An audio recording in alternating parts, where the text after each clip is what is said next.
video natin ngayon, mag-analyze po tayo dito sa picture na nakita natin. Isang litrato na nakuha ng last July sa isang basketball game. PBA yata ito.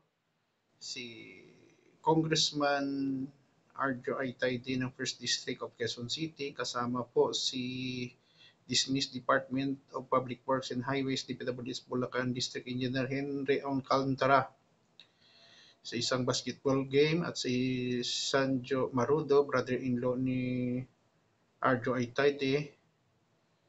Involvement po ito, nadawit ang pangalan ni Congressman, aktor natin si Arjo Aytayde sa Ghost Flood Control Projects sa Bulacan na idinawit ni Kuya Curly Discaya at Ate Sara Discaya.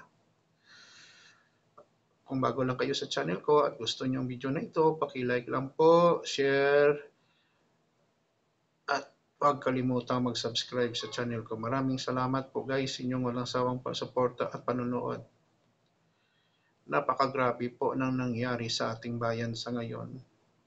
Maliban po sa bagyo, ang problema po ay grabe na bagyo sa Corakot, especially sa flood control projects sa ating gobyerno. Nagsimula po ito sa pagka-investigate sa mga Discaya family.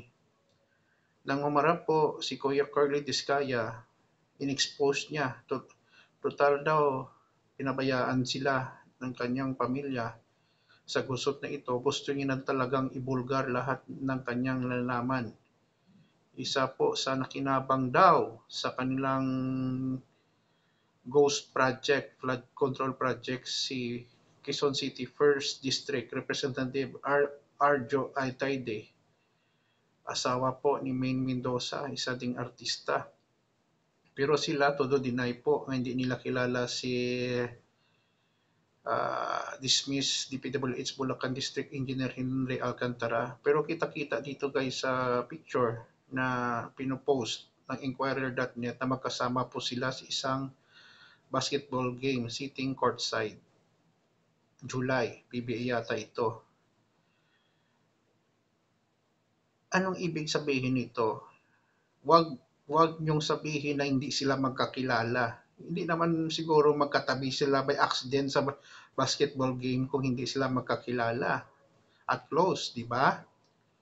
Pero pilit pa rin na sinasabi ni May Mendoza na hindi talaga kilala ni ng kanyang asawa na si aktor no at Congressman Arjo Aytayde si Alcantara, si Henry Alcantara at si mga Discaya. Come on guys, very obvious.